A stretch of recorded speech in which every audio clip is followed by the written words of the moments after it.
everyone, it's Mrs. Riley. We're starting tonight's reading on page 33. It's entitled, Most Rabbits Are Happiest in Bonded Pairs or Groups. The next morning, I couldn't remember why my alarm was going off. Then it hit me. It was the first day of school. All the thinking and planning was over. The day was finally here. As I leaped out of bed, I noticed the upside-down laundry basket wedged between my dresser and nightstand. Through the vents, I could see the outline of Bunny Ears. There were lots of little rabbit poops to clean up, but I didn't care. His food was gone and the water bowl was empty. I lifted the laundry basket so he could run around my room while I cleaned up and got dressed. As I brushed my hair, I practiced smiling. It's hard to just get in the right amount of smiling, not too crazy big and desperate, but enough to show that I'm friendly. Hi, I'm Emma, I said softly to myself in the mirror. I'm new here. May as well just admit it. Most of these kids had probably known each other since kindergarten, and my red hair stands out right away. There's no melting into any crowd. In fact, it's always easy to find me in a group photo. Just look for my hair. It was thrilling to be like all the other kids heading off to school today, even if I was faking it a bit. Of course, I'd missed the freedom. With homeschooling, if I got it right to first thing in the morning and stuck to it without many breaks, I could be done with all my lessons by lunchtime and have the whole afternoon to myself to go kayaking or hiking or read. But freedom can be lonely. It would be great to have a built-in group of friends to belong to. Maybe Owen would even feel lonesome without me for a change. It'd be nice to not explain, too. When people ask me, where do you go to school? The answer would just be a name, not a whole conversation. Behind me in the mirror, I saw a rabbit jump into my trash can. He looked so funny with just his ears showing. Emma, I heard my mom yell up the stairs. Breakfast! Coming! I grabbed my backpack and a rock from my collection on the windowsill. A long time ago, Mom took Owen and me on a homeschool field trip to the Audubon Society. The gift shop had pretty inspiration stones for sale, each one with a word engraved on it, like trust, create, and love. I wanted to buy one, but Owen said we could easily make our own. So every time I went somewhere special, I brought a rock from home and wrote a word or phrase on it with a permanent marker. Discover. Imagine. Courage. Kindness, good luck, keep going. Wish, you got this. You got this, I said out loud, putting the rock in my pocket. Then I scooped the rabbit out of the trash can. In my arms, he tucked his head under my chin. A feeling hit me like a blast of fire. I would do anything to protect him. I wish you could come to school with me today, I whispered into his fur. In the kitchen, Dad and Owen looked up from their plates of scrambled eggs and toast. Usually, Owen would be gone before me, but high school didn't start until tomorrow. I knew you'd have him, Owen said. Mom was about to tear the living room apart looking for that rabbit. Mom glanced at me from the corner of her eye. Emma, didn't I tell you to leave him in the cage? I was worried about him, that I couldn't sleep, I said. I've named him Monsignor Lappin, Lappy for short. Please don't get attached to him, honey, Mom said. He must be someone's pet. She was probably right. And if Maggie and Molly had gotten lost and someone found them, I'd want them back. It was too late to tell me not to get attached, though. He ate all his food. As I opened the refrigerator, Lappy started at the cold air. I touched a carrot green to his nose and he took a nibble. See, Dad? He's eating. Okay, Dad said. I'll wait for you to get home from school before we take him to the shelter. He doesn't like the cage, though, I said. We still have the exercise pen from when Maggie and Molly were puppies, Dad said. Maybe he'd like that better. It's bigger and not too closed in. It's out in the barn. I'll bring it up and set it up for him before I go to work. Until then, he needs to go in that cage so you can eat your breakfast, Emma, Mom said, and wash your hands. I felt bad putting Lappy in the cage, but he didn't seem to mind it as much as he had last night. So who's ahead? Owen asked as I sat down beside him at the table. Scared or excited? Excited has been training all summer for this day, I said. Scared Forgot to eat breakfast. He smiled. Well, if scared starts catching up, just remember that the beginning is the hardest. The beginning is the hardest. I repeated in my head. The beginning is the hardest. And I ate. Don't forget to put your name on all your work. You'll lose points if you do, Owen said. And when your teacher tells you an assignment, be sure to write it down. At home, you can just ask Mom if you forgot something. But at school, you're expected to hear it once and remember it. Write everything down. It was new to be responsible for myself, but I loved my assignment notebook. All those blank pages ready to be filled up with important things. And don't feel bad if you don't understand something, Owen continued. Just ask. Most kids are nice and will help you if you need it. Pick your friends first, carefully though. Sometimes that's who you end up with for good. And other kids don't give you too many chances before they write you off as just strange. Now, at the last minute, he was full of advice about school.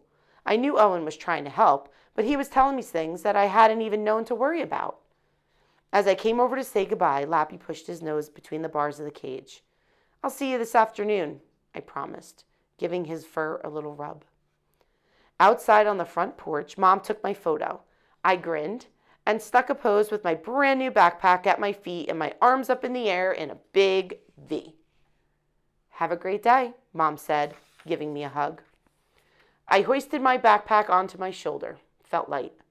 Though when I came home, it would probably be full of books, like Owen's last year. I knew I'd get tired of having homework, but for today, it felt grown up. Hold out your hand. Owen reached into his pocket. I have something for you. But don't look at it now, okay? Read it when you need it. I curled my fingers around the little rock he placed on my palm. I slid it into my jeans pocket with, "You got this."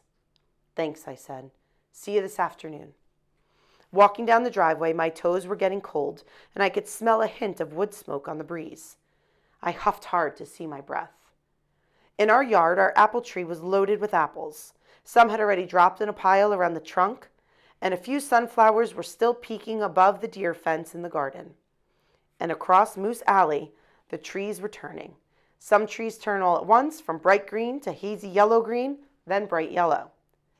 Others turn in patches, one flashy red or orange branch at a time. The pines and spruces couldn't care less. They stay green all year round. But today, the skinny spruce trees with their pointy tops reminded me of sharpened pencils like the brand new ones in my backpack. I heard the bus coming before I saw it. Excited, tossed the banana peel onto the road and scared went down hard. As the bus stopped in front of me, I felt my muscles tense and bracing myself like I did before diving into the lake for the first time and hitting that cold water. I waved to my family once more before climbing the steps. "Hi, I'm Emma." I smiled at the driver. "I'm new here." He nodded, smiled back, "Good morning, Emma." And also I smiled at the kids in the front seats, but they were little, talking to each other, too young to be best friend material. I chose an empty seat in the middle and touched the lumps of my pocket. "You got this." And I wanted to look, but I didn't want to use up the surprise. The bus was noisy and bumpy, and riding down familiar old Moose Alley didn't seem very familiar, even though it was all the same hills and dips, twists and turns. The grass on the roadside looked tired, long and wheat-colored, spotted with blue coneflowers, orange Indian paintbrushes, and white Queen Anne's lace. Power line wires sagged between the poles, and above the treetops, the mountains peaked around each other, all points and folds, like a huge origami crown made by someone who didn't really know how. We crossed the little bridge over the river. Same bridge, same river full of rocks, but today it felt like passing through the Canada checkpoint and ending and beginning at the same time. "Is that your real hair?" a small voice asked. I turned to see two little girls in the seat behind me, probably first graders. They were sitting so close together they had to be best friends. They even had the same coat, one in pink, one in purple. "Yeah, it's my real hair," I smiled, even though I get tired of complete strangers talking about my hair. But these girls looked cute together, and they gave me hope that maybe there was a best friend waiting for me too. "I like it," the girl in pink replied. "It looks like oranges." "Oh, thanks." She meant it as a good thing, but who wants to look like a fruit? You could be a cartoon of orange juice for Halloween, the one in purple said. The girl in pink nodded. Yeah, you could put a straw in your hair. They weren't trying to make me feel bad, but some conversations are actually worse than being quiet. I'll think about it, I said, and turned back around. One day, this will be easy, I promised myself. I'll get on the bus, I won't feel like the new kid, and I'll have a best friend, too. The girls were still talking about Halloween as the bus went through downtown. Out front of the hiking store stood two scruffy-looking men wearing shorts and boots, weighted down with some enormous backpacks. Probably Appalachian Trail through hikers come into town for supplies. In the market, you could smell those hikers a couple aisles away. Dad sometimes picks them up when they're hitchhiking to and from the trail. Even if they're smelly, I love to hear their stories. One man from Tennessee played songs for me on his ukulele while we drove back to the trail. Dad doesn't mind the AT hikers so much because they're usually very well prepared. It's the day hikers who start off at 3 o'clock in the afternoon in flip-flops that frustrate him. Sometimes he has to go get them when it gets dark and their families start to get worried or they call for help. I'm sure he gives them stern talking to about hiking boots and flashlights on the way down the mountain. The bus passes the marina, the post office, the real estate office with its side-by-side American and Canadian flags, the bank, the coffee shop with cars and ATVs parked outside for breakfast, the library, and the ice cream shop with a sign in the window, closing on Columbus Day. As the bus turned off Main Street, I felt my heart going into hyperspeed. I couldn't tell if it was excited or scared, speeding it up though. The bus pulled into the long half-circle driveway in front of the school. The building itself looked like a huge brick box with a flat roof and small rectangular windows. A banner hung over the doorway that said, "Welcome to Lakeview Elementary School, home of the Lakers." Lakers. That was a funny name. Not fierce like most school mascots like the Bobcats or the Bears or the Tigers. Watch out. We're the mighty, mighty Lake. I was glad though. A lake felt familiar, calming, and gentle. A few buses were lined up in front of the school. Out back were ball fields, and on the side were some gardens and raised beds with little homemade greenhouse. A deer fence surrounded the garden area, but I could see a hole under the fence where some animal had dug under. I smiled, imagining the story you might tell. It happened once that Monsignor Lapin saw a school at the edge of the woods. Then he noticed something green growing in the garden.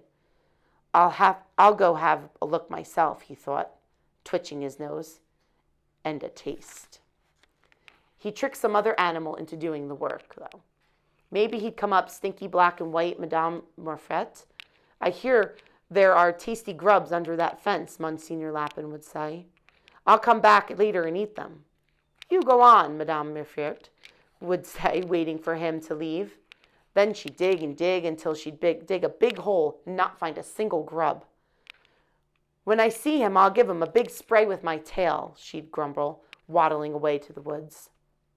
Monsignor would come back later and have a good big hole already made for him right into that delicious garden. The bus stopped with a screech of brakes. Everyone out, the driver yelled. Have a great first day. So it was.